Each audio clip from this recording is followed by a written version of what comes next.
Trevor Reynolds ripped the first-class boarding passes out of the two black girls' hands, crumpled them into a ball, and hurled them across the counter. "Get out of my line," he spat, his face twisted with contempt. "First class isn't for people like you." He slammed his fist on the desk so hard the computer screen shook. 17-year-old twins, honor students, standing there in shock while a grown man in a uniform treated them like criminals. What Trevor didn't know was that their father was sitting in the CEO's office of that very airline, and one phone call from those girls was about to shut down every single flight in the country. Before we go any further, if this story already has your blood boiling, I need you to subscribe to this channel right now, hit that notification bell, and follow this story all the way to the end. Trust me, you do not want to miss what happens next. And drop a comment telling me what city you're watching from. I want to see just how far this story travels. Marcus Jackson woke up that Tuesday morning at 4:45, the same way he had every morning for the past 22 years. No alarm, no snooze button, just his eyes opening in the dark, his mind already running through numbers, routes, fuel costs, and passenger projections. That was who Marcus was. He didn't wait for the day to come to him. He went after it. He sat on the edge of the bed for a moment, rubbing his hands together, feeling the calluses on his palms that had never fully gone away, not even after all these years behind a desk. Those calluses told a story. They told the story of a man who once loaded luggage onto planes in the summer heat of Atlanta, who pushed beverage carts down narrow aisles while passengers looked right through him, who studied for his MBA on break room tables sticky with spilled coffee. Marcus had started at the very bottom of Mid-Atlantic Airlines, ramp agent, baggage handler, the man nobody saw. And now, 22 years later, he was the CEO, the first black CEO in the airline's 60-year history. But here was the thing most people didn't understand about Marcus Jackson. He never told his daughters. Zara and Nia knew their father worked for an airline. They knew he traveled a lot. They knew he had an office somewhere important. But Marcus had made a deliberate, carefully considered decision years ago to keep the full truth from them. He didn't want his girls growing up thinking the world owed them something. He didn't want them walking into rooms expecting doors to open just because of a last name. He wanted them to earn it, every bit of it, the same way he did. His wife Denise had questioned that decision more than once. "Marcus, those girls are going to find out eventually," she told him one night, standing in the kitchen doorway with her arms crossed.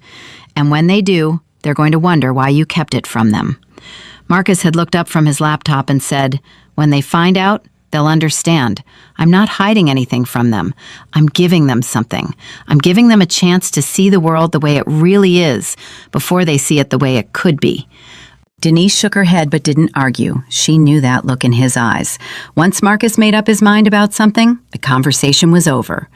Now, on this particular Tuesday morning, Marcus stood in front of the bathroom mirror, adjusting his tie, thinking about the board meeting he had scheduled for 10 o'clock. There was a quarterly review, a new route proposal for the West Coast expansion, and a labor negotiation update that had been giving him headaches for weeks. His phone buzzed on the counter. A text from Zara. "Dad, we're leaving for the airport in 20 minutes. So excited. Thank you, thank you, thank you for the tickets." Marcus smiled. It was the first genuine smile he had allowed himself in days. Those tickets, first class, round trip, Denver to Boston. He had arranged them himself, pulling strings quietly, making sure everything was perfect. His girls were going on a college tour. Harvard, MIT. Boston University, they had earned every bit of it. Zara carried a 4.2 GPA. Nia carried a 4.1. Both of them were National Honor Society. Both of them ran track.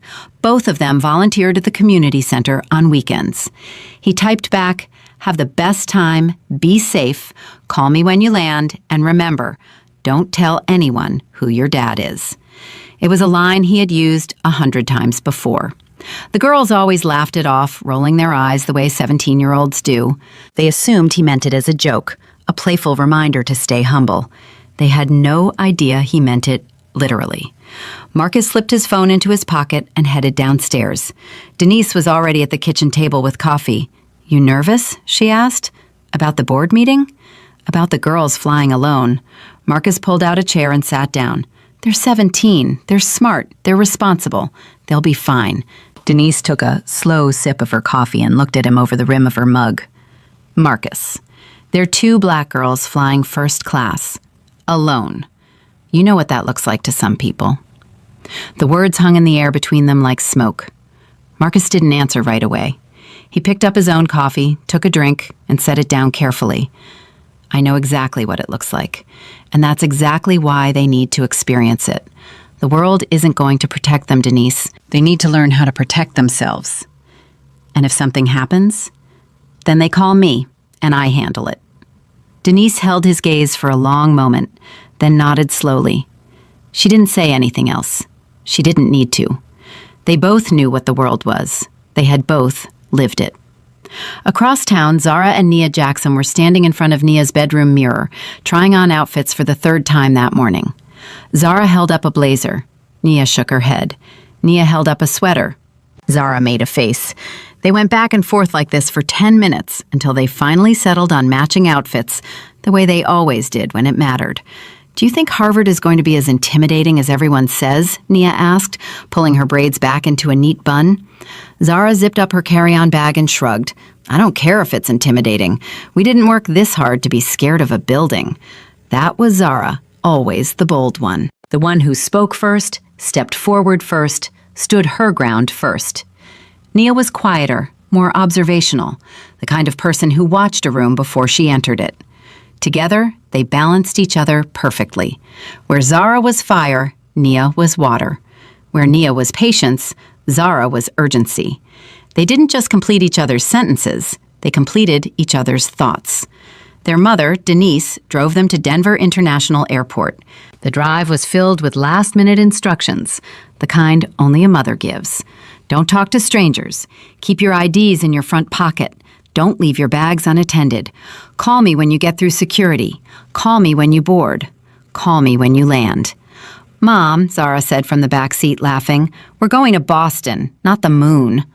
I don't care if you're going to the mailbox, Denise said. You call me. She pulled up to the departures terminal and put the car in park. She turned around to look at both of them. Really look at them. Her eyes were soft, full of something she didn't want them to see. I am so proud of you two, she said quietly. Whatever happens today, whatever happens on this trip, just remember who you are. You are Jacksons, and Jacksons don't back down. Zara and Nia exchanged a glance. They leaned forward and each kissed their mother on the cheek. Then they grabbed their bags, stepped out onto the curb, and walked toward the revolving doors of Denver International Airport like they owned the place. They didn't know it yet, but they were about to walk into the worst day of their lives. The terminal was busy. It was always busy. Denver was a hub, a crossroads, a place where 1,000 different lives intersected every hour. Business travelers with rolling briefcases, families with strollers and too many bags, college kids in hoodies and headphones, everyone moving, everyone rushing, everyone looking at their phones. Zara and Nia made their way to the Mid-Atlantic Airlines check-in counter. They had their boarding passes on their phones, already downloaded, already confirmed. First class, seats 2A and 2B. They had checked 3 times the night before, partly out of excitement, partly because they still couldn't believe it. The line moved quickly. When they reached the counter, a man looked up at them. His name tag read Trevor Reynolds. He was mid-40s, thin-lipped, with a receding hairline, and the kind of smile that never reached his eyes. "Can I help you?" he said. But the way he said it made it sound like he hoped the answer was no. Zara stepped forward. "Hi, we're checking in for flight 714 to Boston. We have our boarding passes already, but we just wanted to confirm our seats." She held up her phone. The screen showed the digital boarding pass clearly. First class, her name, the flight number, everything in order. Trevor glanced at the screen. Then he looked at Zara. Then he looked at Nia. His expression changed. It was subtle, the kind of shift that most people wouldn't notice, but Zara noticed. She had been noticing looks like that her entire life. "First class?" Trevor said. "Yes, sir," Nia said politely. Trevor leaned back in his chair and crossed his arms. "And how did you two come by first-class tickets?" Zara blinked. "Excuse me?" I'm asking how you got the tickets. These are full-fare, first-class seats. They run about $4,000 each. I need to verify the purchase." Zara felt something tighten in her chest. Not fear, something else, something hotter. "Our father purchased them. They're under our names. You can see them right there on the screen." Trevor didn't look at the screen again. He looked at the girls. He looked at their clothes, their bags, their hair. He was making calculations in his head. And every single one of those calculations was based on the color of their skin. "I'm going to need to see some additional identification," he said flatly. "We have our IDs right here," Nia said, already reaching into her bag. She pulled out her state ID and slid it across the counter. Zara did the same. Trevor picked up both IDs, held them up to the light as if checking for forgeries, then set them down and started typing something into his computer. He typed slowly, deliberately slowly. The kind of slow that was designed to make someone feel like they were being investigated. Behind them, the line was growing. A white couple in their 60s stepped up to the counter next to them, and another agent greeted them with a warm smile and processed them in under 2 minutes. No questions about their tickets, no requests for additional identification, no suspicious glances. Zara watched this happen. She watched it, and she felt the heat in her chest spread to her throat. "Is there a problem?" Zara asked, keeping her voice steady. Trevor didn't look up from his screen. "I'm just doing my job, miss. We've had issues with fraudulent tickets recently, and I need to make sure everything checks out." "Fraudulent tickets," Zara repeated. "And you're checking our tickets because they look fraudulent?" Trevor finally looked up. "I'm checking your tickets because it's protocol." "You didn't check their tickets," Zara said, nodding toward the white couple, who were now walking away with their boarding passes, chatting happily. Trevor's jaw tightened. Every situation is different. "What's different about our situation?" "Zara," Nia whispered, touching her sister's arm, but Zara didn't move. She stood there, looking directly into Trevor Reynolds' eyes, and she saw it. She saw what he was. She saw the smallness of him, the pettiness, the cowardice disguised as authority. She had read about people like Trevor in history books. She had heard about them in her parents' stories.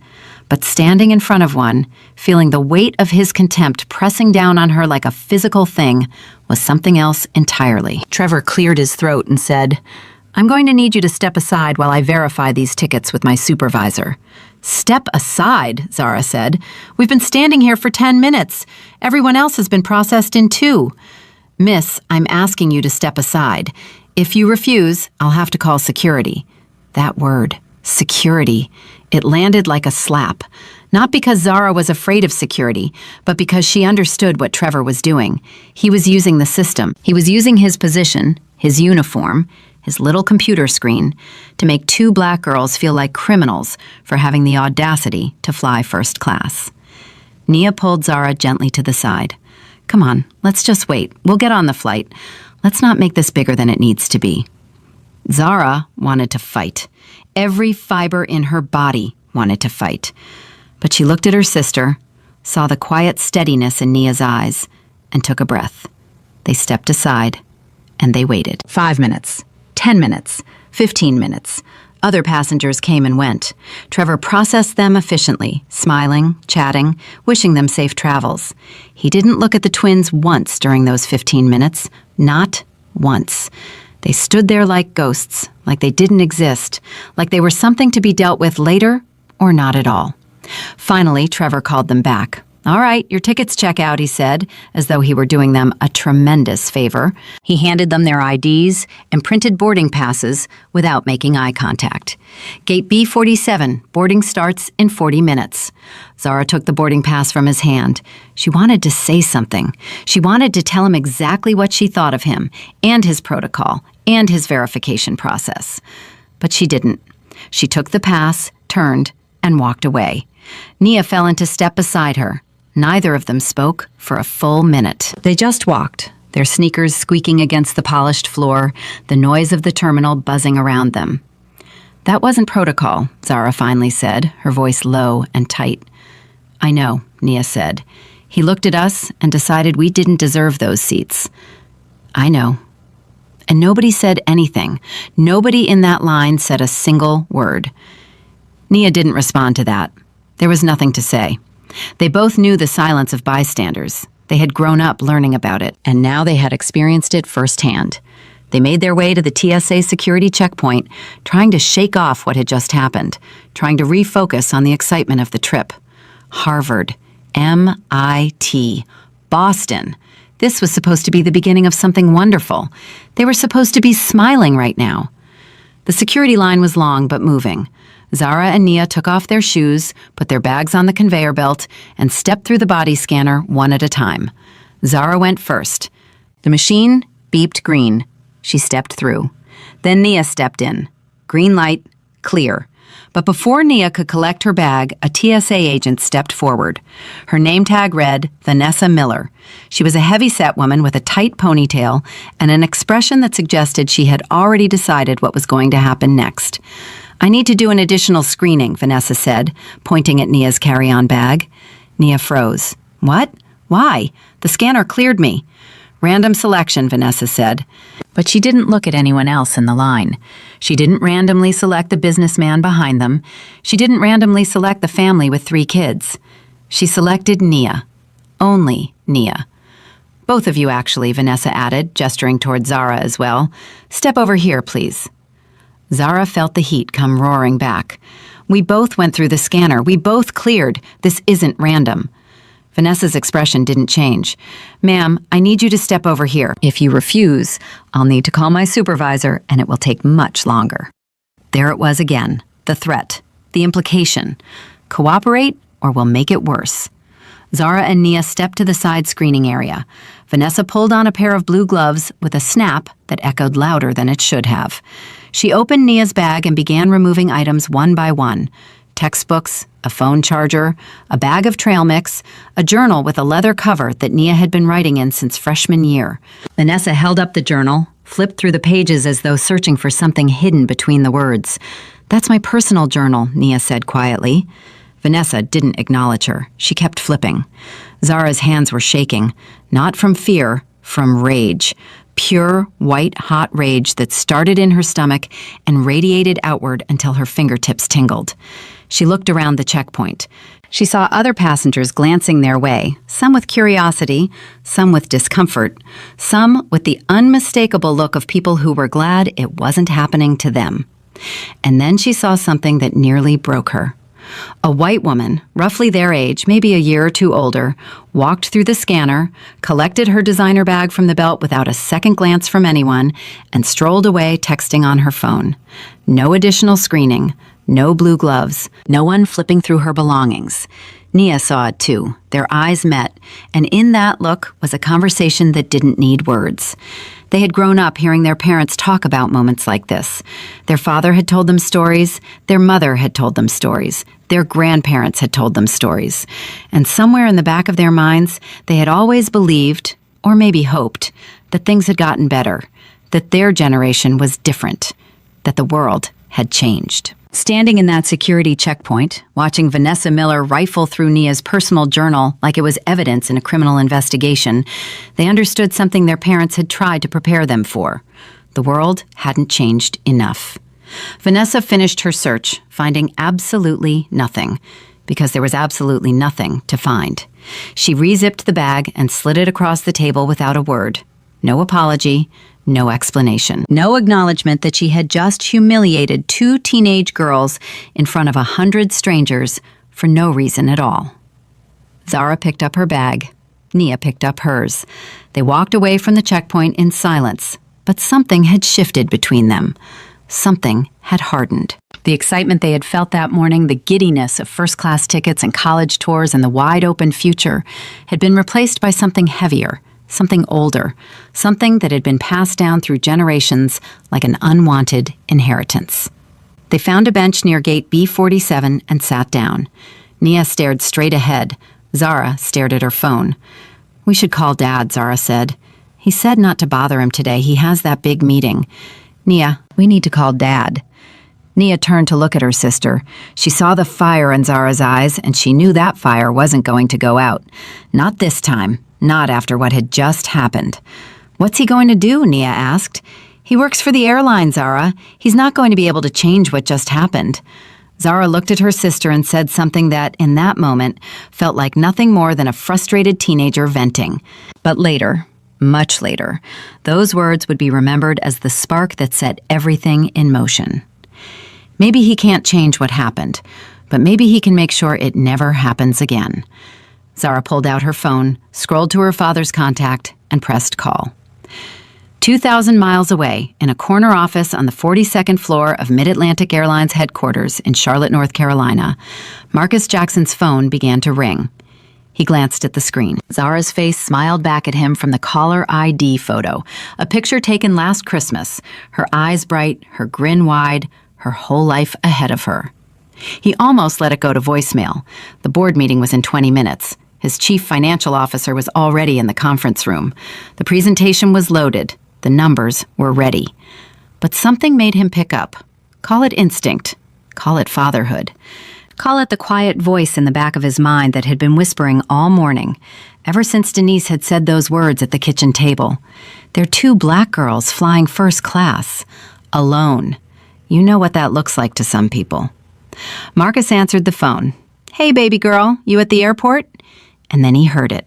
He heard the crack in Zara's voice, the fracture that only a parent can detect, the sound of a child trying desperately to hold it together and failing. "Dad," Zara said, "something happened." Marcus Jackson sat up straight in his chair. The quarterly report on his desk suddenly meant nothing. The board meeting meant nothing. The West Coast expansion meant nothing. The only thing in the world that mattered was the trembling voice of his daughter coming through that phone. "Tell me everything," he said. And she did. Zara's voice cracked on the first word and never recovered.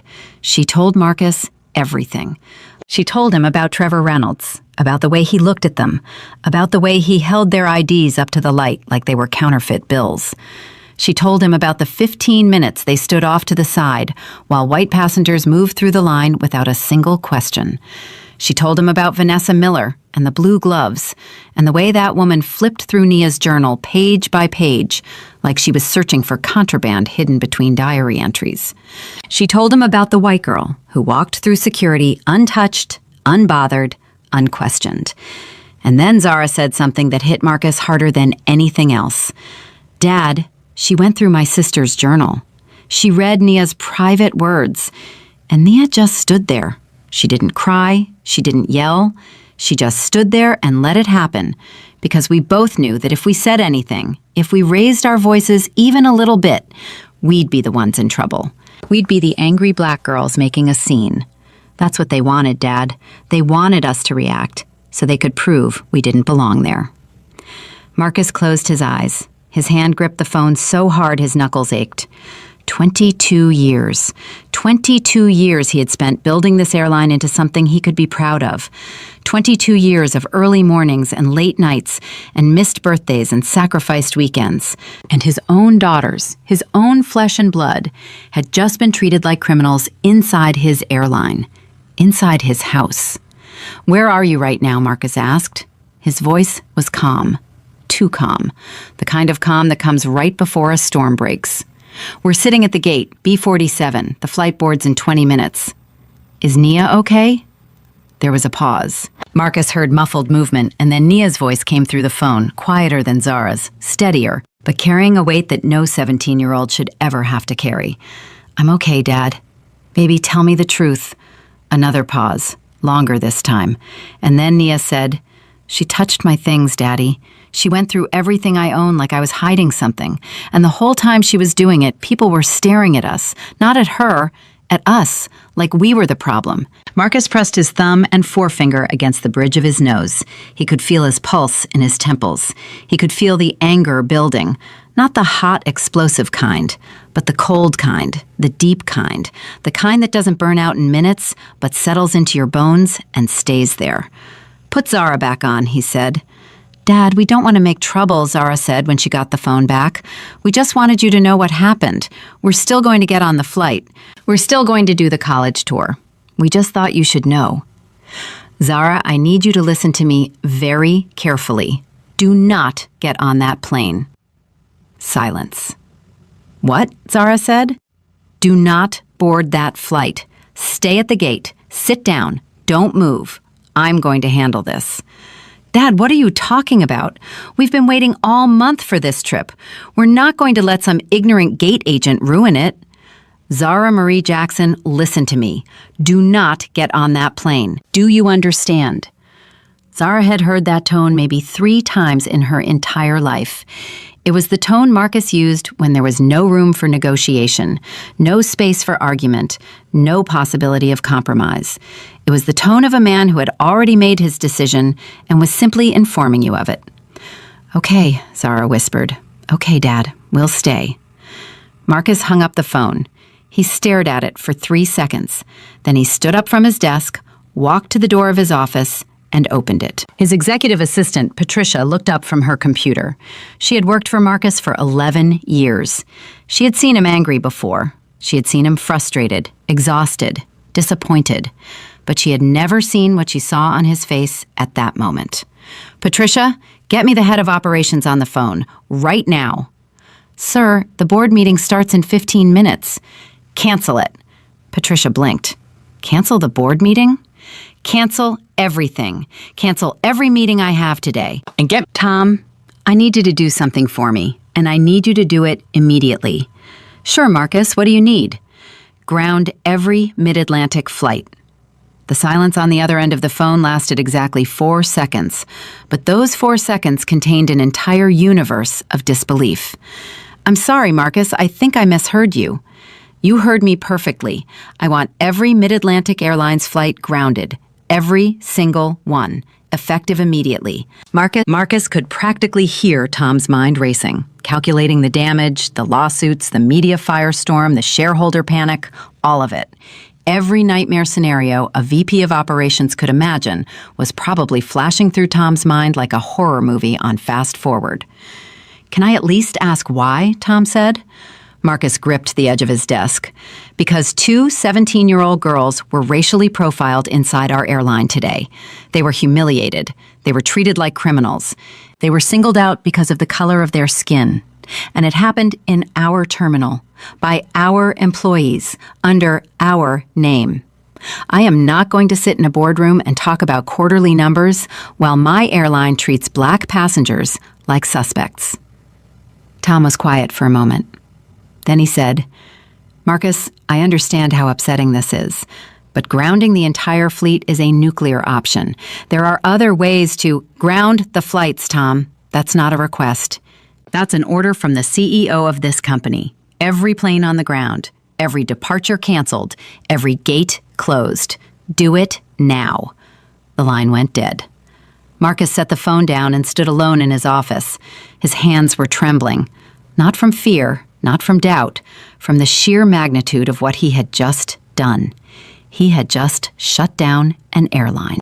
All they knew was that something in his voice had frightened them, not the words themselves, but the absolute certainty behind them. What do you think he's going to do? Nia asked. I don't know, Zara said, but I've never heard him sound like that before. Me neither. They sat there for another 5 minutes, watching the gate area fill with passengers. Business travelers, families, a group of college students heading to the East Coast, everyone checking their phones, adjusting their bags, settling into the routine of waiting that every frequent flyer knows by heart. And then something strange happened. The departure board flickered. The status next to their flight, Mid-Atlantic 714 to Boston, changed from on time to delayed. Zara noticed it first. Nia, look. Before Nia could respond, the board flickered again. Another flight changed to delayed. Then another.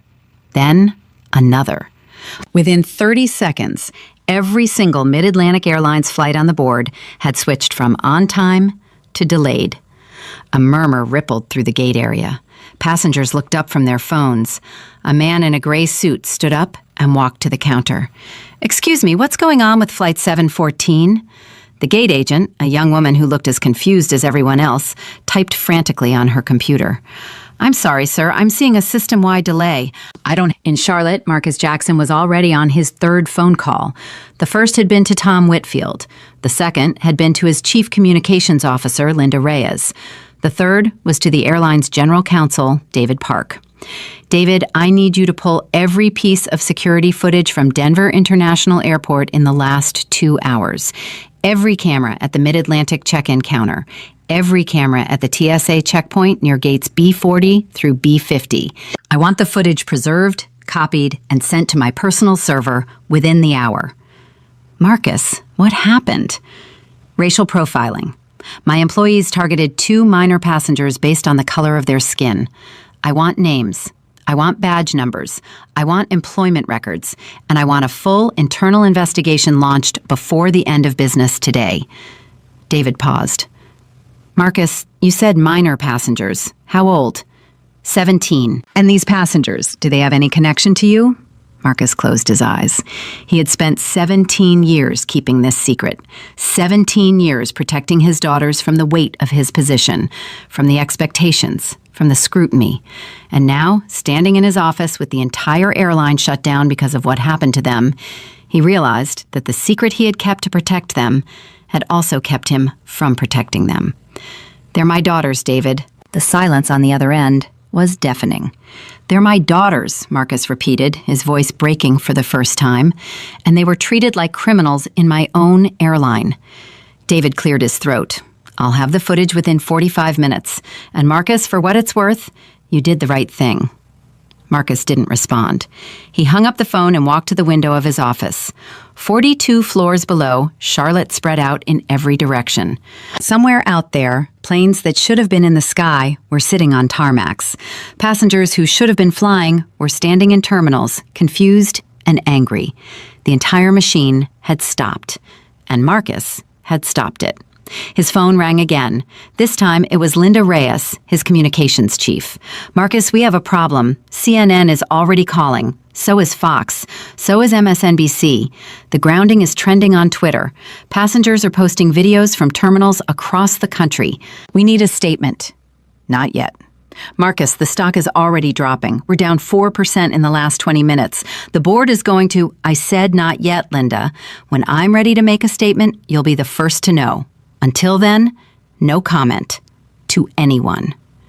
What do I tell the board? Tell them the CEO made a decision, and tell them I stand by it. Marcus hung up and sat down heavily in his chair. He pulled up his personal email on his computer and began to type. It was a letter. Not to the board, not to the media, not to the shareholders. It was a letter to his daughters. He wrote 3 sentences before he stopped, deleted everything, and put his head in his hands. He couldn't write what he needed to say. Not in an email, not in a text. Some things had to be said face to face. At Denver International, the chaos was growing by the minute. Passengers crowded the Mid-Atlantic counters demanding answers. Gate agents who had no information were being screamed at by travelers who had no patience. The terminal was a pressure cooker, and the temperature was rising fast. Zara and Nia sat in the middle of it all, watching the pandemonium unfold around them. They still didn't fully understand what was happening. They knew their father had told them not to board the plane. They knew all flights had been grounded, but the connection between those 2 facts hadn't fully formed in their minds yet, until Nia pulled up Twitter on her phone. Zara, look at this. The hashtag was already trending. Number 4 nationwide. Mid-Atlantic grounded. Thousands of tweets, passengers posting videos from JFK, from LaGuardia, from O'Hare, from LAX. Planes sitting motionless at gates, angry crowds at counters, confusion everywhere. And then Nia saw a tweet that stopped her cold. Sources inside Mid-Atlantic Airlines say the grounding was ordered directly by the CEO. Reason unknown. More to come. Nia looked at Zara. Zara looked at Nia.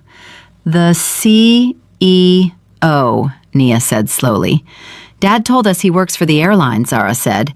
He works for the airline, Zara. That's what he always said. He works for the airline.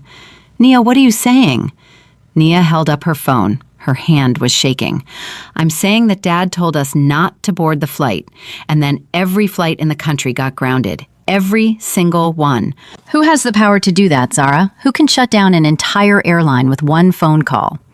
The answer hung between them like a held breath. No, Zara said. No way. That's insane. Dad is not the CEO of Mid-Atlantic Airlines. Then explain this.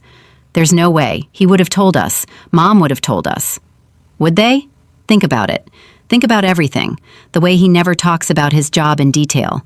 The way Mom changes the subject whenever we ask about his office. The trips he takes that he never explains. The phone calls he takes in the other room with the door closed. Zara's mind was racing. Every memory, every conversation, every offhand comment their father had ever made was suddenly being re-examined through an entirely new lens. The time he said he had to fly to Washington for a meeting and came back exhausted. The time their mother joked about him having the weight of the world on his shoulders. The Christmas, he gave them first-class tickets and said he got a good deal through work. "Oh my God," Zara whispered. "Zara, our father is the CEO. Oh my God." The two of them sat there, frozen, the noise of the terminal crashing around them like waves against a rock. Thousands of stranded passengers, a trending hashtag, a grounded airline. And two 17-year-old girls sitting at gate B47, realizing for the first time in their lives that their father was not who they thought he was. Zara's phone buzzed again, another text from Marcus. "I'm coming to Denver. Don't talk to anyone. I love you both." Zara showed the text to Nia. They read it 3 times. Then they looked at each other.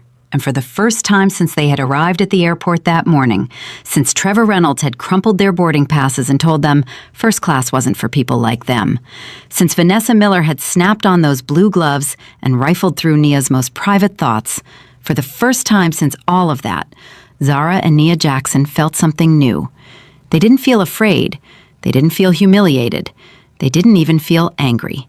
They felt the ground shifting beneath them, not just at Denver International Airport, not just at Mid-Atlantic Airlines, everywhere. Something enormous was in motion, something their father had set into motion with a single phone call, and there was no stopping it now.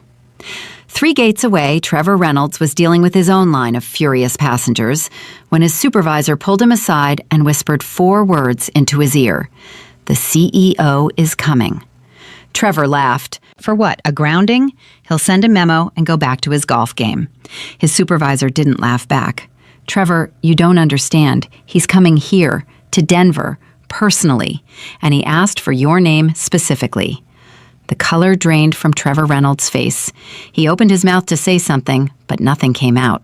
For the first time in his career, the man who had spent the morning making 2 teenage girls feel powerless suddenly understood what it felt like to have no power at all. And 42 floors above Charlotte, Marcus Jackson was already walking out of his office, his jacket on, his jaw set, his eyes burning with the kind of fire that doesn't flicker and doesn't fade. He had one stop to make. Denver, gate B47, and God help anyone who stood in his way. Marcus Jackson's private jet touched down at Denver International Airport at exactly 2:47 in the afternoon, 3 hours and 12 minutes after he had grounded every Mid-Atlantic Airlines flight in the country. 3 hours and 12 minutes since his daughter's voice cracked through the phone and split his world in half. He hadn't spoken to anyone on the flight. His phone had rung 41 times. The board chair, the CFO, 3 different news networks, 2 shareholders, his attorney, his communications chief. He let every single call go to voicemail. There was only one conversation Marcus Jackson was interested in having, and it wasn't going to happen over a phone. The jet taxied to a private terminal. Marcus stepped off the stairs and was met by Carl Dawson, the regional director of Mid-Atlantic's Denver operations. Carl was sweating through his shirt despite the cold. His tie was loosened. His eyes were wide with the particular terror of a middle manager who has just realized that the earthquake he thought was happening somewhere far away was actually directly beneath his feet. "Mr. Jackson, sir, I want you to know that we are taking this situation extremely seriously, and I've already initiated a preliminary, 'Where are my daughters?' Marcus said." Carl stopped mid-sentence. "I'm sorry?" "Gate B47, 2 17-year-old girls, Zara and Nia Jackson. Where are they?" Carl blinked 3 times in rapid succession. "Jackson? Sir, are they related to you?" Marcus didn't answer the question. He didn't need to. The look on his face answered it for him. Carl physically stepped backward. "They're still at the gate, sir. I stationed 2 of our senior staff nearby to make sure they were comfortable. They don't know why they're being watched over. I wasn't sure how you wanted to—" "Take me to them, now." Carl turned and walked fast. Marcus walked faster. They moved through the private corridor that connected the executive terminal to the main concourse, a hallway that most passengers never knew existed, a hallway that Marcus himself had approved the construction of 4 years ago. Every step he took echoed against the floor. Every echo sounded like a countdown. At 3:02 in the afternoon, Marcus Jackson walked through the doors of Concourse B and into a terminal that had descended into full-blown chaos. Every Mid-Atlantic gate was closed. Every screen showed "canceled" in red letters. Passengers were everywhere, sitting on floors, standing in clusters, arguing with gate agents who had no answers to give. The noise was enormous, hundreds of frustrated voices merging into a single wall of sound. But Marcus didn't hear any of it. His eyes found gate B47, and his eyes found his daughter's, and everything else in the world went silent. Zara saw him first. She was sitting with her back straight and her hands folded in her lap, the way Denise had taught both girls to sit in public. Composed, dignified, even now, even after everything. But the moment she saw her father walking toward them, something in her face broke open. "Dad?" Marcus reached them in 6 strides. He pulled both girls into his arms at the same time and held them so tight that Nia made a small sound against his chest. He didn't let go. He couldn't let go. For a full 30 seconds, Marcus Jackson, the man who had just shut down a $4 billion airline with a single phone call, stood in the middle of a public terminal, holding his daughters like they were 5 years old again. "I'm here," he whispered. "I'm right here." Zara pulled back first. Her eyes were wet, but her voice was steady. "Dad, what is happening? Every flight is canceled. The whole airport is going crazy. People are saying the CEO shut everything down." Marcus looked at Zara. He looked at Nia. He took a slow breath. "There's something I need to tell you. Something I should have told you a long time ago." "What?" Nia said. "I'm not just an employee at Mid-Atlantic Airlines. I'm the CEO. I run the company. Every plane, every route, every employee. It's mine." The words landed like stones dropped into still water. Zara's mouth opened. Nia's eyes went wide. Neither of them spoke for what felt like a full minute. "You're the CEO," Zara finally said. It wasn't a question. It was the sound of a puzzle piece falling into place. The final piece, the one that made everything suddenly make sense. "I kept it from you because I wanted you to grow up knowing your own strength. I didn't want you walking through life thinking doors would open for you because of who your father was. I wanted you to earn everything, the way I earned it. So when you said, 'Don't tell anyone who your dad is,'" Nia said slowly, "you weren't joking." "I was never joking." Nia shook her head. "Dad, we have been telling our friends that our father works at an airline. We said you probably helped load luggage or something when you started.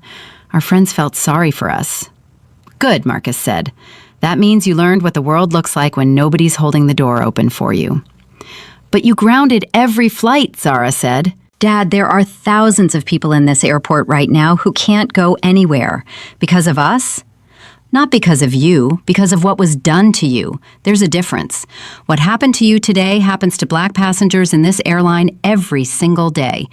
The only difference is that today it happened to someone who could do something about it." Zara stared at her father.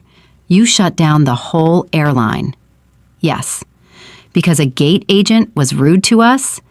"He wasn't rude, Zara. He was racist.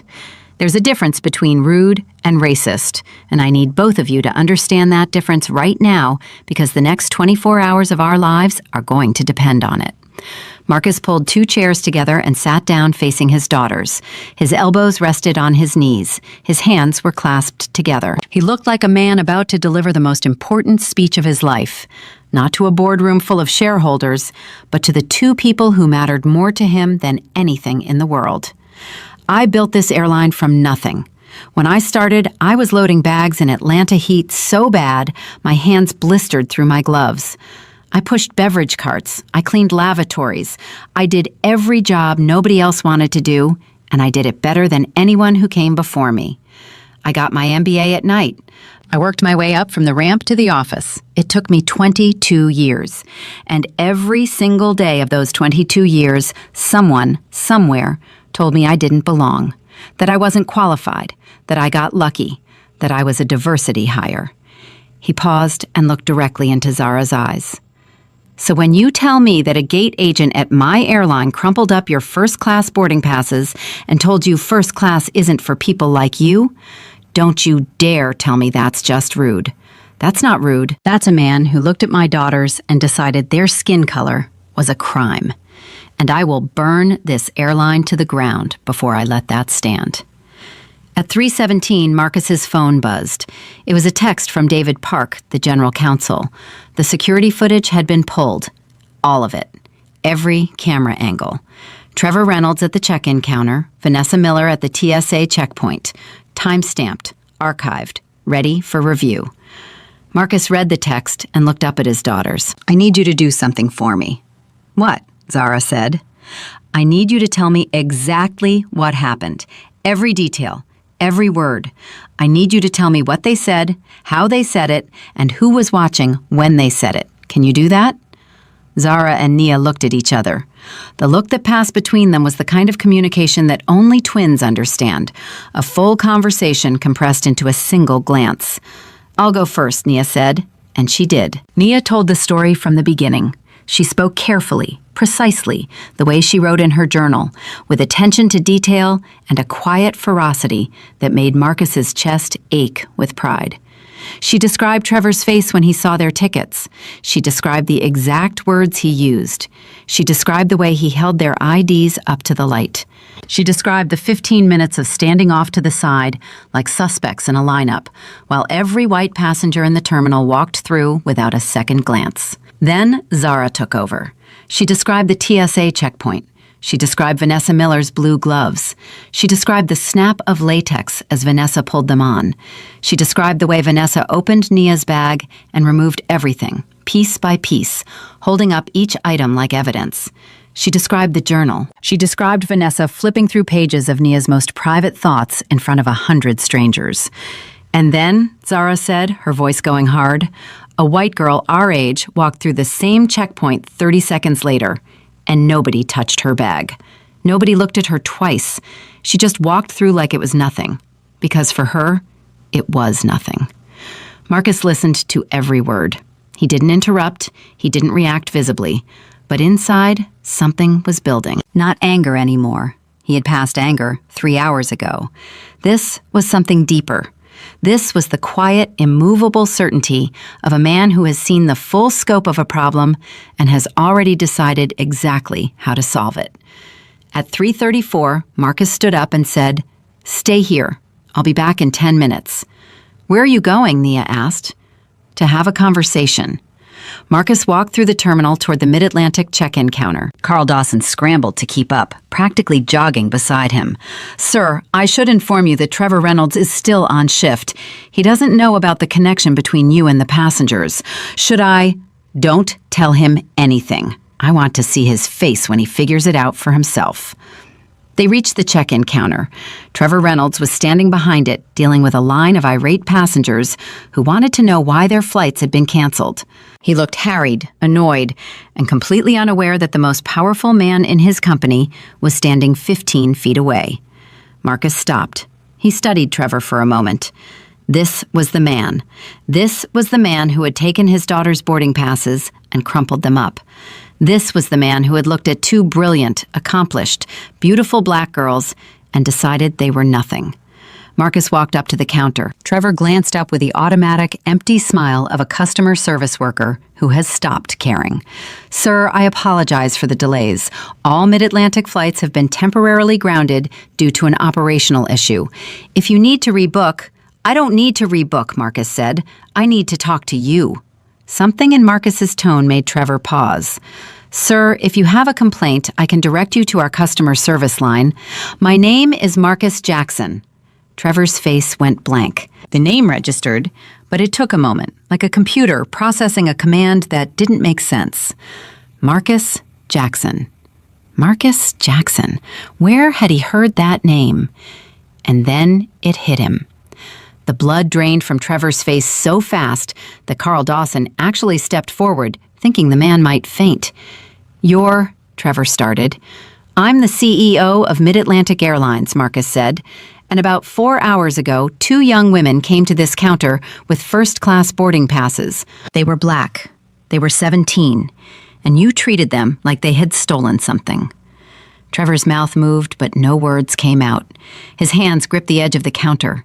His eyes darted to Carl, then back to Marcus, searching for some indication that this was a mistake, a misunderstanding, a bad dream. "Sir, I follow standard procedure for all passengers.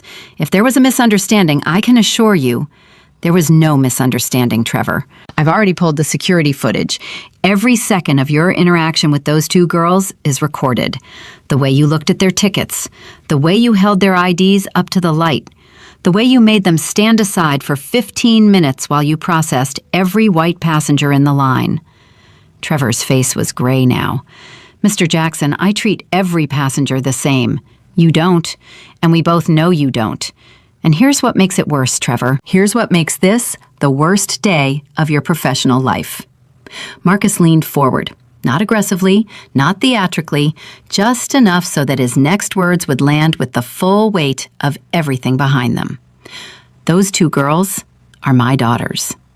Trevor Reynolds made a sound. It wasn't a word. It was something between a gasp and a groan, the sound a man makes when he realizes that the ground beneath his feet has just opened up and there is nothing left to grab onto. Your daughters," Trevor whispered.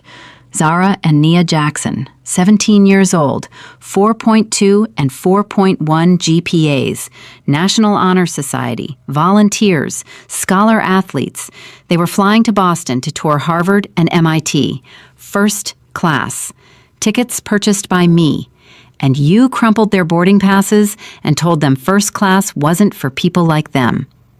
"I didn't say exactly. I mean, I was following. There's a policy about—" "There is no policy," Marcus said. "I wrote the policies for this airline, every single one. And there is no policy that instructs gate agents to question the legitimacy of paying passengers based on their race. You did that on your own, Trevor. That was you." Trevor's hands were shaking. "Mr. Jackson, please. I've been with this company for 14 years. I have a family. I have 2 kids. I'm asking you." "You have 2 kids," Marcus repeated. "How old?" 12 and 9. "And if your 12-year-old walked up to a counter and was treated the way you treated my daughters today, what would you do?" Trevor didn't answer. He couldn't answer. "I'll tell you what you'd do," Marcus said. "You'd burn the place down. And that's exactly what I'm doing."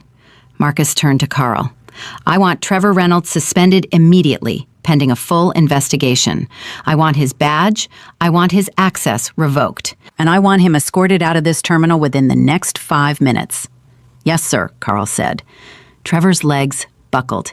He grabbed the counter to keep himself upright. "Please, Mr. Jackson, please. I made a mistake. I'll apologize. I'll do whatever you want. Just don't—" "You're right about one thing, Trevor. You did make a mistake. You made a mistake the moment you looked at 2 black girls and decided they didn't deserve to sit in first class. But here's what I need you to understand. This isn't about you. You're just one person. What happened today is bigger than you. It's bigger than this counter and this airport and this airline. This is about every black passenger who has ever been questioned, searched, delayed, humiliated, and dismissed inside an airport because someone like you decided they didn't belong. That ends today." At 3:51, Marcus walked back to gate B47. His daughters were exactly where he had left them. Zara was sitting forward with her elbows on her knees. Nia was holding her journal against her chest like a shield. Marcus sat down between them. He didn't say anything for a moment. He just sat there, letting his presence do what words couldn't. "Did you fire him?" Zara asked. "Suspended, pending investigation." "What about the TSA agent, Vanessa?" "She's federal. I don't have jurisdiction over TSA employees, but I've already contacted the TSA administrator's office. David Park filed a formal complaint 40 minutes ago.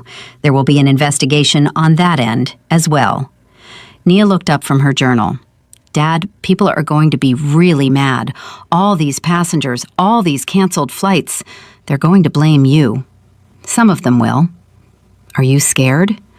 Marcus looked at his daughter. He looked at this quiet, thoughtful, brilliant girl who kept her deepest thoughts in a leather journal that a stranger had violated without a second thought. No, baby, I'm not scared. I've been scared before. I was scared when I took this job. I was scared when I made my first presentation to the board. I was scared every time I walked into a room full of people who thought I didn't deserve to be there. But I'm not scared now. Right now, I'm certain. And there's a big difference between being scared and being certain. Certain about what? Zara asked. That this is exactly what I was supposed to do. At 4:15, Marcus received a call from Linda Reyes. The media situation had escalated beyond anything they had anticipated. Every major news network was running the story. The grounding of Mid-Atlantic Airlines was the #1 trending topic on every platform. Reporters were stationed at airports across the country. The stock had dropped 7%. The board chair had called an emergency session. Marcus, you need to make a statement today, right now. If we don't control the narrative, I'll make a statement, Marcus said, but not from Charlotte.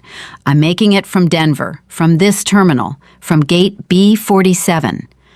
Marcus, our PR team has a statement drafted. It's careful. It's measured. It mentions operational review and tear it up. What? I said tear it up. I'm not reading a corporate statement written by lawyers. I'm going to stand in front of those cameras and tell the truth, the whole truth, about what happened to my daughters, about why I grounded the flights, about what this airline has allowed to happen under its roof for too long. And I'm not going to sugarcoat it. Linda was silent for 5 full seconds. Marcus, the board is going to lose their minds. The board can lose whatever they want. I already lost something more important today. My daughters lost something today. They lost the belief that the world their father built would protect them, and I'm going to get it back. At 4:28, Marcus Jackson stood in front of 14 cameras, 37 microphones, and 216 members of the press who had descended on Denver International Airport like a swarm. His daughters stood behind him, shoulder to shoulder, their chins raised, their eyes forward. He didn't have notes. He didn't have a teleprompter. He didn't have a carefully vetted corporate statement. He had the truth, and that was enough. Marcus gripped the edges of the podium, looked directly into the nearest camera, and said 6 words that would be replayed on every news broadcast in America for the next 72 hours. My name is Marcus Jackson, and today I grounded every plane in my airline because this industry's silence on racism ends right here, right now, with me.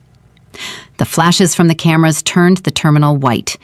The cameras didn't stop flashing for 11 minutes straight. Marcus stood at that podium and let every single flash hit him. He didn't flinch.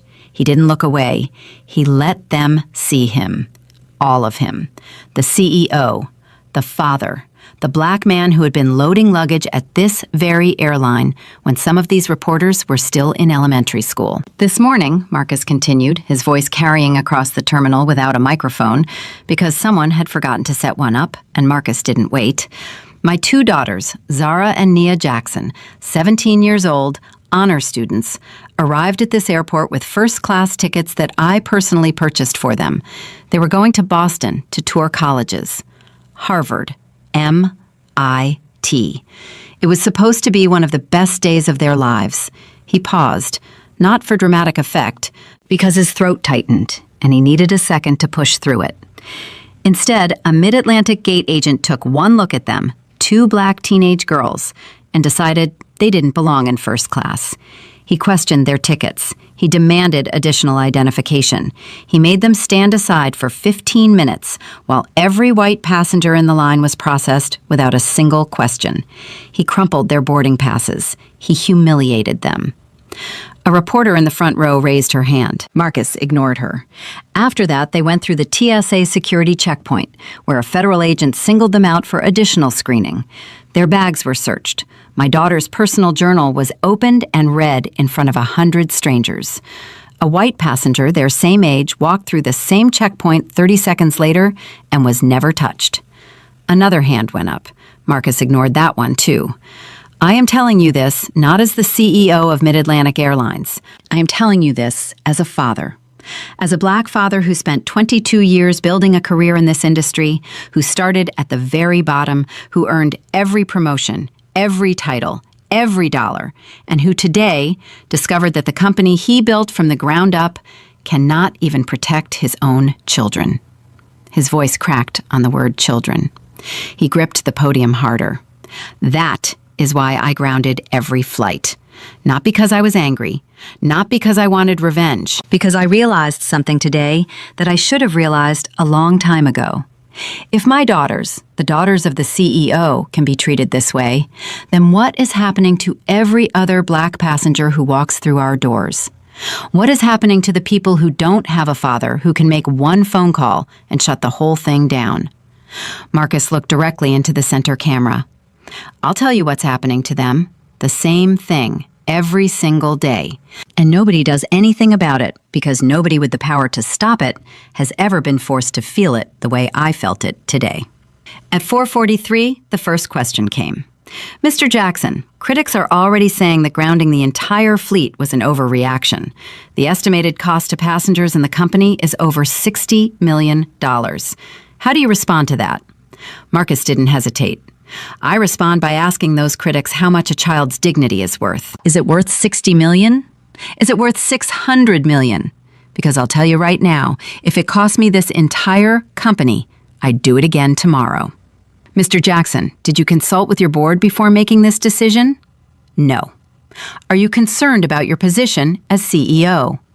The board can do whatever they want. I answer to my conscience first and my shareholders second. And my conscience told me that if I sat in that boardroom and ran those numbers while my daughters were sitting in a terminal being treated like criminals, I would never be able to look at myself again. Mr. Jackson, you mentioned that you kept your position as CEO a secret from your daughters. Can you explain why? Marcus glanced over his shoulder at Zara and Nia. They were still standing there, shoulder to shoulder, watching their father do something they had never seen him do before. Be completely, terrifyingly vulnerable in front of the entire world. I kept it a secret because I wanted my daughters to know struggle. I wanted them to know what it feels like to walk into a room where nobody knows your name and nobody cares about your title. I wanted them to build their own identities, earn their own respect, fight their own battles. I thought I was protecting them. He turned back to the cameras. I was wrong. I wasn't protecting them. I was leaving them unprotected. I was sending them into a world that I knew was hostile and telling myself that the struggle would make them stronger. And maybe it did. But strength shouldn't come at the cost of your child's safety.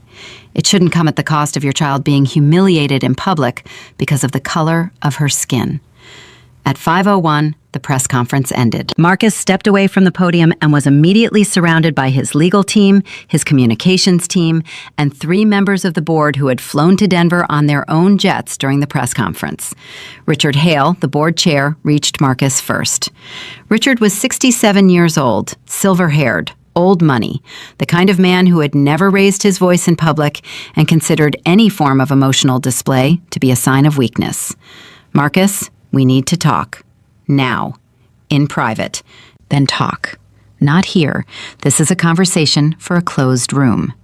Richard, I just stood in front of 200 reporters and told the truth. I'm not going to hide in a closed room now. Whatever you need to say it. Richard's jaw tightened. Fine. The board is split. Half of them think you're a hero, the other half think you've lost your mind. The stock is down 9%. We've had 4 major corporate accounts threaten to pull their contracts. The pilots' union is demanding an explanation. And there are currently 47,000 passengers stranded across the country because of your decision. I know, Marcus said. You know? That's it? You know? What do you want me to say, Richard? That I regret it? I don't. That I do it differently? I wouldn't. That I'm sorry for the cost? I'm sorry for a lot of things today, but the cost of grounding those flights isn't one of them. Richard stepped closer and lowered his voice. Marcus, I've supported you since day one. When half this board didn't want a black CEO, I pushed your nomination through. I stood by you. I defended you. But this is different. This isn't a business decision. This is personal. You're right, Marcus said. It's personal. And it should have been personal a long time ago. That's the problem, Richard. We've turned discrimination into a policy issue, a training module, a checkbox on a corporate compliance form. And while we were checking boxes, my daughters were being humiliated at Gate B47. Richard stared at Marcus for a long moment. Then he shook his head slowly. The board meets tomorrow morning at 8. You need to be there. And you need to have a plan, Marcus. Not a speech, a plan. I'll have a plan. Richard turned and walked away. Marcus watched him go and felt something he hadn't expected. Loneliness. For 22 years, he had navigated corporate politics with precision and patience. He had built alliances. He had earned trust. He had played the game. And now, in a single afternoon, he had thrown all of that into the air and watched it scatter. But then he turned around and saw his daughters. Zara was sitting on the floor with her back against the wall, typing furiously on her phone. Nia was sitting next to her, reading something on her own screen. Two 17-year-old girls who had walked into this airport expecting a college tour and instead got a masterclass in injustice. Marcus walked over and sat down on the floor next to them. The CEO of a $4 billion airline sitting cross-legged on the terminal floor between his twin daughters. Dad, Zara said without looking up from her phone, you're trending. I don't care about trending. Well, you should care about this. Zara held up her phone. 47,000 people are tweeting about you right now, and 83% of them are on your side. Marcus blinked. 83%? Some data analyst on Twitter ran the numbers. 83% positive sentiment. People are calling you a hero, Dad. They're saying you did what every black parent in America wishes they could do. Nia held up her own phone. It's not just Twitter. There's a video of you at the podium. Someone recorded the whole press conference on their phone. It already has 2 million views. 2 million, Dad, in 40 minutes. Marcus looked at the screen. He saw himself standing at that podium, gripping the edges, his voice filling the terminal. He saw Zara and Nia standing behind him. He saw the cameras flashing. And he saw the comment section. Thousands upon thousands of messages from people he had never met, pouring out their own stories, their own experiences, their own encounters with the Trevor Reynolds of the world. Read some of them to me, Marcus said quietly. Nia scrolled through. This one says, I'm a black woman who flies for business every week. I've been Trevor Reynolds more times than I can count. Thank you, Mr. Jackson. Thank you for saying what we've all been feeling. Zara jumped in. This one says, I'm a white man from Ohio and I'm crying watching this. I had no idea this was happening. I'm so sorry. Nia continued. This one says, my son was pulled aside at airport security last month. He was 12. 12 years old. Nobody did anything. Nobody cared. Today somebody cared. God bless Marcus Jackson. Marcus closed his eyes. He let the words wash over him. Every message, every story, every voice that had been silenced, dismissed, ignored, minimized, and forgotten. They were all here now. They were all speaking. And they were all saying the same thing. Enough. We've had enough.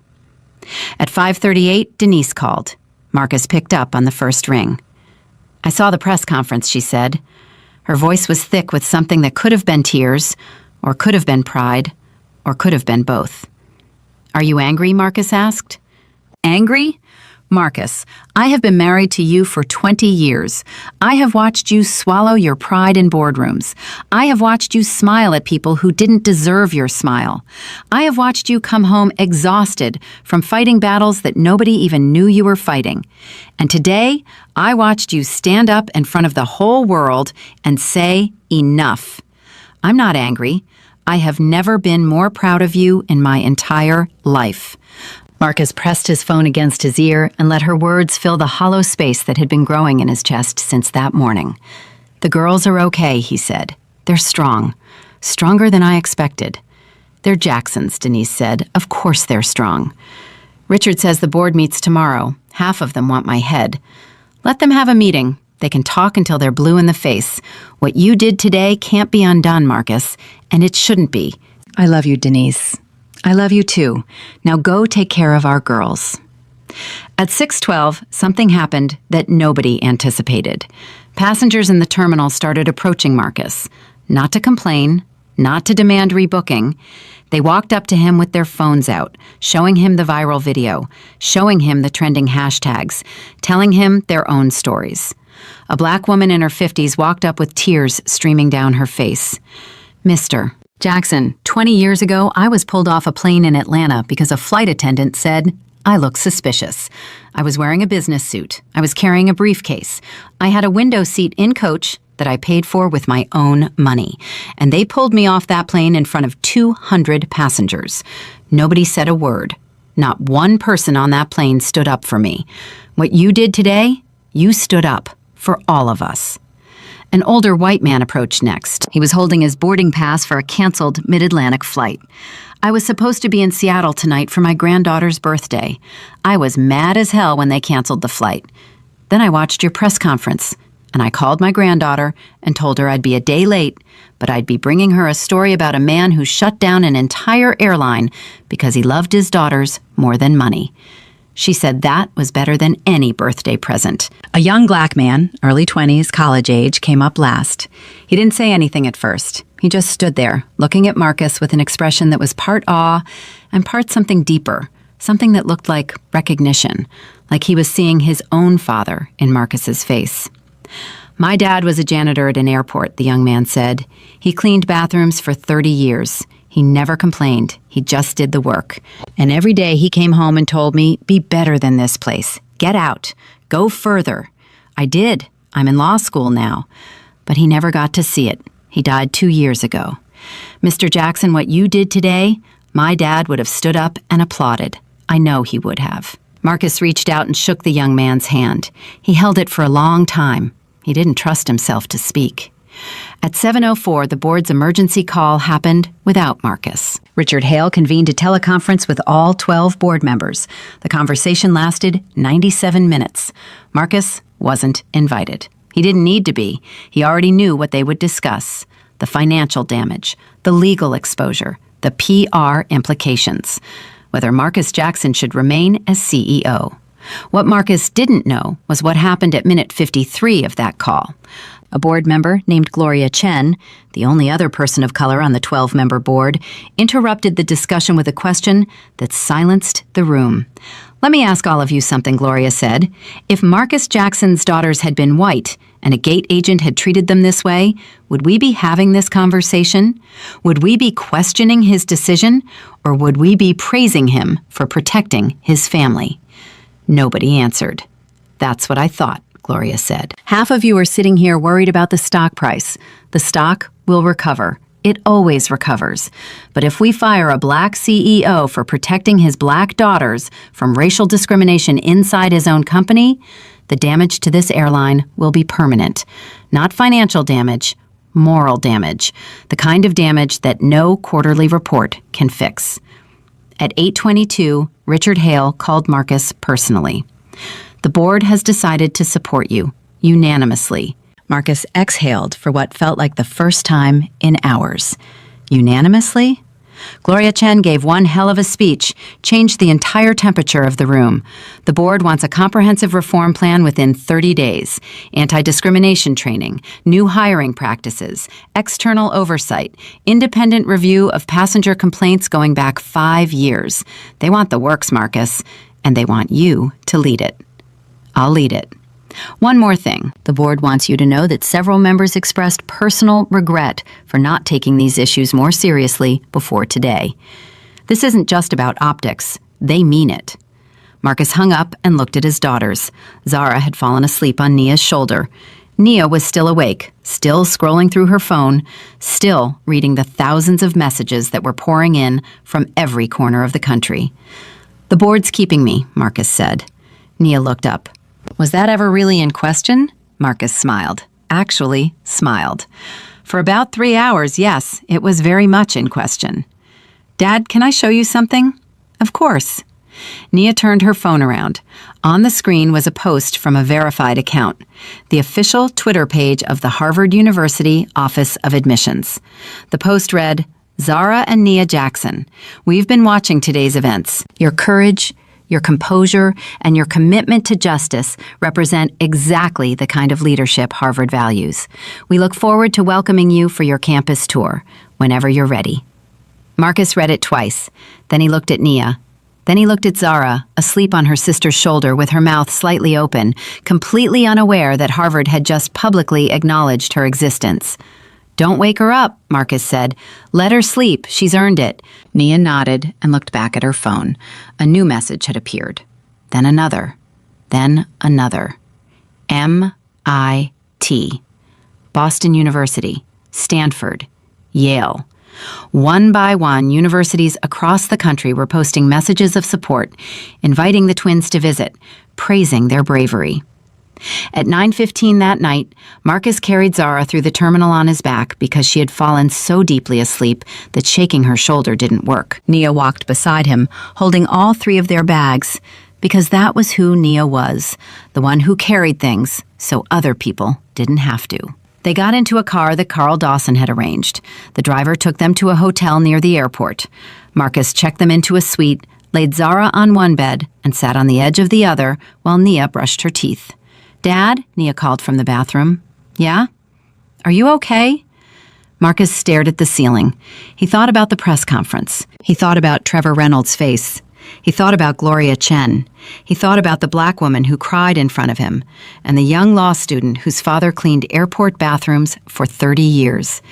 He thought about Denise's voice on the phone.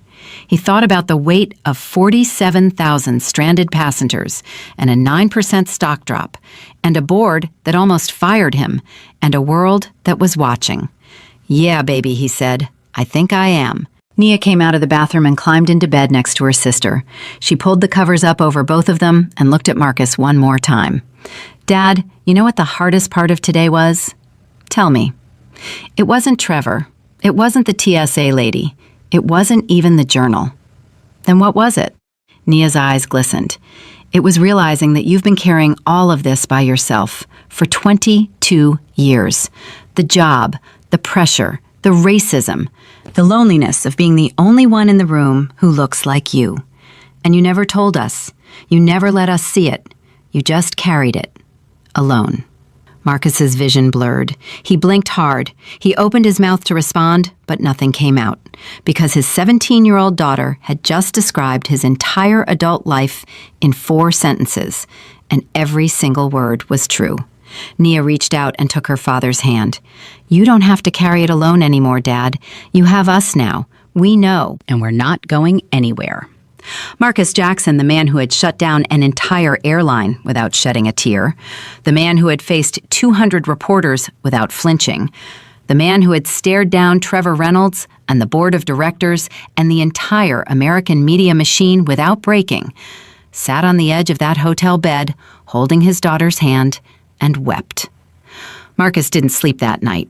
He sat in the chair between the 2 hotel beds, watching his daughters breathe. Zara slept with her arm thrown over her face, the way she had since she was 3 years old. Nia slept curled on her side, with one hand still resting on top of her journal, as if, even in sleep, she was protecting the words inside it from anyone who might try to take them. At 4 in the morning, Marcus opened his laptop and began to write.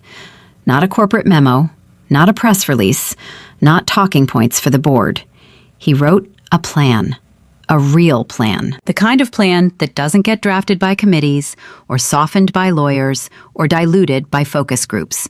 He wrote it from the gut, the same place he had made every important decision in his career. And by 6:15, he had 14 pages. At 6:30, his phone buzzed. A text from Denise. The Today Show called. Good Morning America called. CNN wants you for a primetime special. And your mother called 4 times. She says she saw you on television and wants to know why you were sitting on an airport floor in a $3,000 suit. Marcus almost laughed. Almost. His mother, Evelyn Jackson, 81 years old, still living in the same house in Atlanta where Marcus grew up, still sharp as a razor, still capable of reducing the CEO of a major airline to a sheepish 10-year-old with a single sentence. He texted back, "Tell Mama I'll call her after the board meeting. Tell the networks I'll do one interview. One. They can fight over which one gets it." At 7:45, Zara woke up. She sat straight up in bed like someone had called her name, looked around the hotel room, and said, "Was yesterday real?" "Every bit of it," Marcus said. Zara ran her hands over her face. "You grounded an entire airline." "I did." "You told the whole country that you're our dad." "I did." "Harvard tweeted about us." "They did." Zara stared at him. "Dad, what happens now?" "Now I go fix what I broke. And then I go fix what was already broken long before I got there." At 8:55, Marcus walked into a conference room at the Denver Marriott where the emergency board meeting had been relocated. All 12 members were present, either in person or on screen. Richard Hale sat at the head of the table. Gloria Chen sat to his right.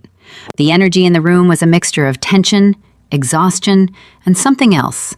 Something that felt like the air before a thunderstorm, heavy with the possibility of either destruction or renewal. Marcus didn't sit down.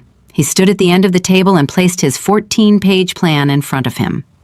"Before I go through this, I want to say something to everyone in this room.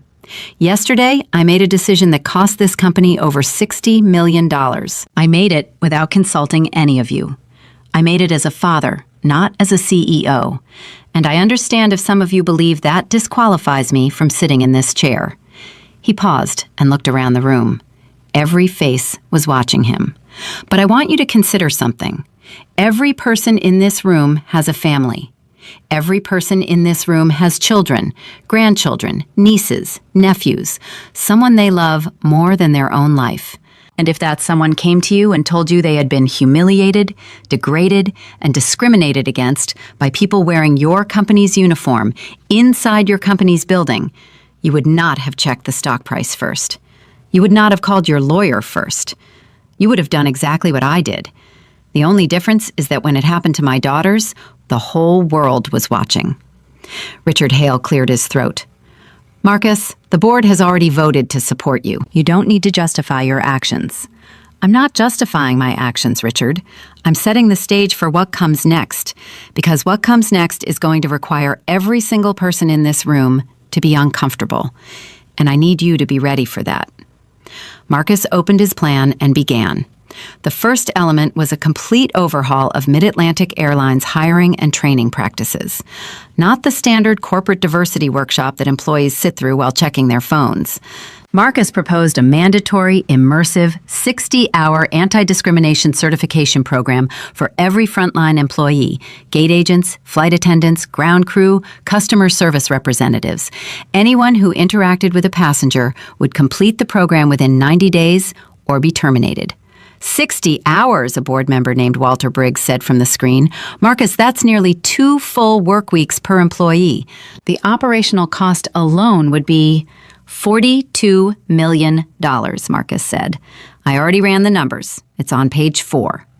"And you think that's justified?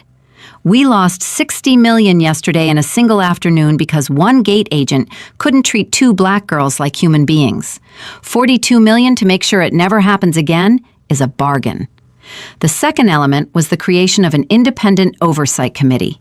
Not internal, not company-controlled. Marcus proposed bringing in 3 external civil rights organizations to monitor passenger complaints, review disciplinary actions, and publish quarterly reports on discrimination incidents within the airline. The reports would be public, fully transparent, available to anyone. Gloria Chen spoke up. "Marcus, public reporting is a bold move. If the numbers are bad, and they probably will be at first, it could hurt the brand." "The brand is already hurt, Gloria. It's been hurt for years. We just didn't see the bruises because the people getting bruised didn't have a platform to show them. I'd rather have honest numbers that expose problems than clean numbers that hide them." The third element hit the hardest. Marcus proposed a formal, public apology to every passenger who had filed a discrimination complaint with Mid-Atlantic Airlines in the past 5 years. Not a form letter, not a coupon for a free flight. A personal, individual apology from a senior executive, delivered in writing and followed by a phone call. "How many complaints are we talking about?" Richard asked. Marcus looked him in the eye. David Park's team pulled the records last night. In the past 5 years, Mid-Atlantic Airlines has received 4,217 discrimination complaints from passengers. The room went silent. Completely, utterly silent. 4,217. The number hung in the air like a verdict. 4,000, Gloria said softly. How many were resolved? Resolved as in investigated, addressed, and followed up on? 83. 83 out of 4,000? 83. The rest were filed, logged, and forgotten. They went into a database that nobody looked at. They became data points in a system designed to absorb complaints without actually responding to them. Our passengers were screaming, and we put them on mute. Walter Briggs shifted uncomfortably on screen. "Marcus, I had no idea the numbers were this bad." None of us did, and that's the point. We built a system that was designed to not know. We built layers and departments and protocols specifically so that the people at the top would never have to see what was happening at the bottom. I was part of that system. I sat in this chair for 5 years and never once asked to see the discrimination complaint data.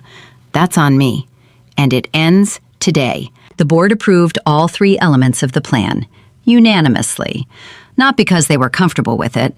Several of them were visibly shaken. But because Marcus had done something that no amount of corporate strategy or PR spin could replicate. He had made them feel it. He had taken a number, 4,217, and turned it into a mirror that every person in that room was forced to look into. At 11:20, Marcus called a company-wide town hall. Every Mid-Atlantic employee, from executives in Charlotte to gate agents in Anchorage, was patched in by video. 31,000 employees. Marcus stood in front of a single camera in the hotel conference room and spoke for 22 minutes. He told them what happened to his daughters. He told them about the plan. He told them about the 4,217 complaints. And then he said something that would be quoted in business schools for the next decade. "I'm not asking you to change because I'm the CEO.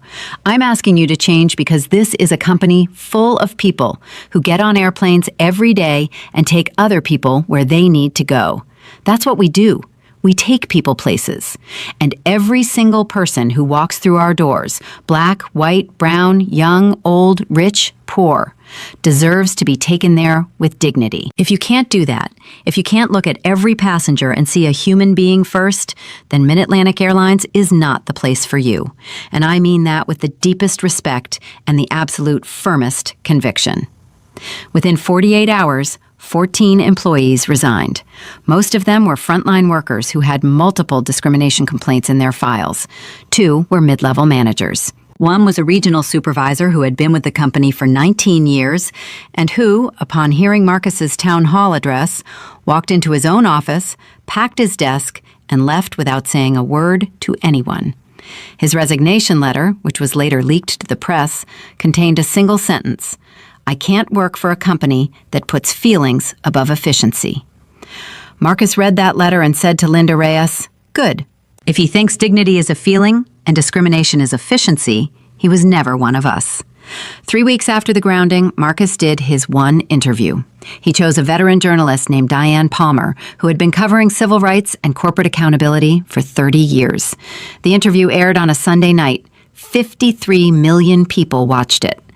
Diane asked Marcus the question that everyone had been asking since the day he grounded the fleet. "Do you think you went too far?" Marcus thought for 3 full seconds before answering.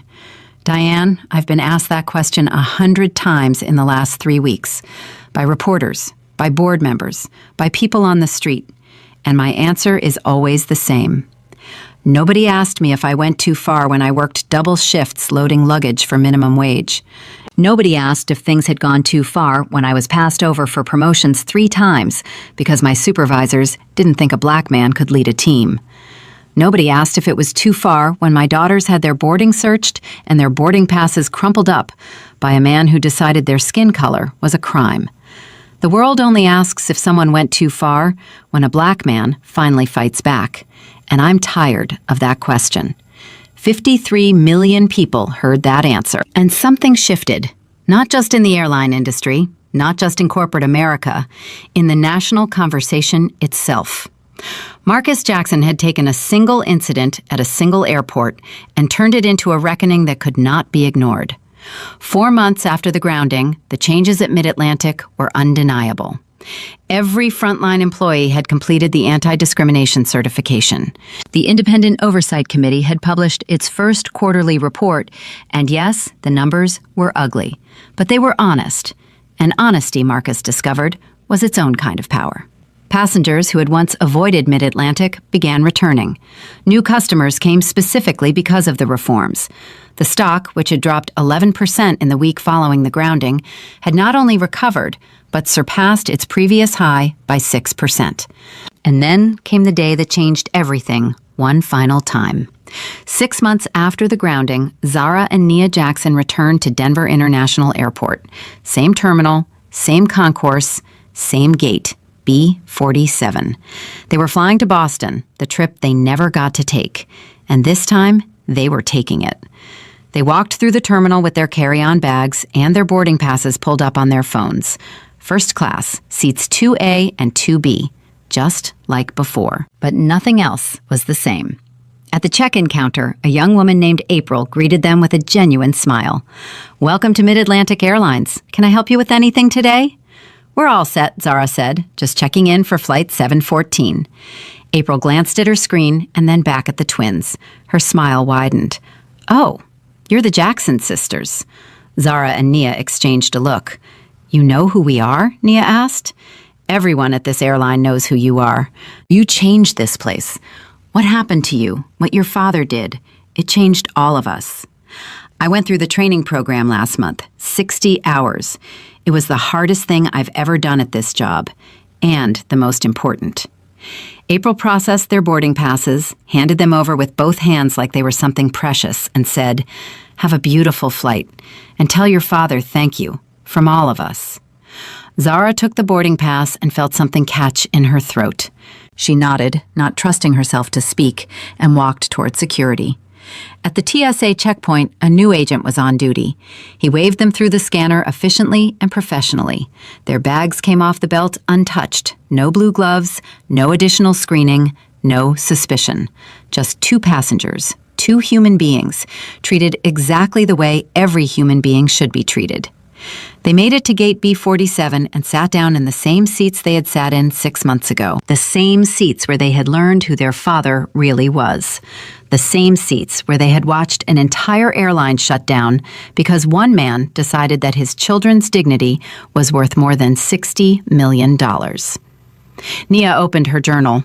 She had been writing in it every day since that morning, filling page after page with everything she felt, everything she saw, everything she learned. The journal that Vanessa Miller had violated in front of 100 strangers had become something else entirely. It had become a record, a testimony, a document of transformation. Nia turned to a fresh page and began to write. 6 months ago, I sat in this exact seat and felt smaller than I've ever felt in my life. A woman went through my bag and read my words and made me feel like my thoughts were evidence of something criminal. I stood there and said nothing because I was afraid that if I spoke, I would become the problem. Today, I'm sitting in the same seat, and I don't feel small anymore. I feel enormous. Not because of what happened to me, because of what happened after. Zara leaned over and read what Nia had written. She didn't say anything. She just put her arm around her sister's shoulder and squeezed. At 9:15, their flight began boarding. Zara and Nia stood up, gathered their things, and walked to the gate. The agent scanned their passes, smiled, and said, "Welcome aboard. Enjoy your flight." They walked down the jetway and turned left into first class. Seats 2A and 2B. Leather seats, warm towels, a flight attendant who offered them water before they even sat down. Zara settled into her seat and pulled out her phone. She had one text to send before takeoff. "Dad, we made it. First class. no problems, no questions, no crumpled boarding passes, just two girls on a plane, the way it should be. Marcus read that text in his office in Charlotte. He read it 4 times. Then he set his phone down on his desk, leaned back in his chair, and closed his eyes. The quarterly report was waiting. The board meeting was in an hour. The West Coast expansion was back on track. There were 1,000 things demanding his attention. But for 30 seconds, Marcus Jackson didn't think about any of them. He thought about his daughters. He thought about the sound of Zara's voice cracking on the phone 6 months ago. He thought about Nia's journal. He thought about Trevor Reynolds' face when he realized who he had humiliated. He thought about the 4,217 complaints that nobody had ever bothered to read. He thought about April at the check-in counter, and the 60 hours of training, and the 14 employees who resigned, and the 53 million people who watched him say he was tired of being asked if he went too far. And he thought about one more thing. He thought about his mother, Evelyn Jackson, 81 years old, who had called him the night after the interview aired and said, "Baby, your grandfather cleaned floors in a whites-only airport for 27 years. He wasn't allowed to sit in the terminal. He wasn't allowed to use the main bathroom. He came home every night smelling like bleach and never once complained. He just said one day, things will be different." He didn't live to see it, Marcus. But I did. I saw it last night on that television. I saw my grandson shut down an entire airline because he refused to let his children be treated the way his grandfather was treated. And I want you to know something. Your grandfather is proud of you. I'm proud of you. And I need you to be proud of yourself, baby. You earned it. Marcus opened his eyes. He picked up his phone and texted Zara back. 3 words. Fly high, baby. At 37,000 feet, somewhere between Denver and Boston, Zara Jackson read her father's text and smiled. She turned to her sister, who was already writing in her journal again, the pen moving across the page in steady, confident strokes. "Nia, what are you writing?" Nia didn't look up. "The ending." "Of what?" "Of the story. Our story. Everything that happened. From the moment Trevor took our boarding passes to right now. All of it." Zara looked out the window at the clouds stretching in every direction, endless and white and impossibly vast. "How does it end?" Nia stopped writing. She looked at her sister with the quiet, knowing expression that had always made Nia who she was, the observer, the thinker, the one who saw things other people missed. "It doesn't end, Zara. That's the whole point. What Dad started, what we started, it doesn't have an ending. It's just the beginning. And now, it's everybody's story." Zara nodded slowly. She reached over and took her sister's hand. Nia held it. And together, 2 17-year-old black girls who had been told they didn't belong in first class flew 37,000 feet above a country that was still learning, still struggling, still fighting to become what it promised to be. Below them, the world kept turning. Airlines kept flying. People kept traveling, and in terminals across America, at check-in counters and security checkpoints and boarding gates, something had changed. Not everything, not yet, but something.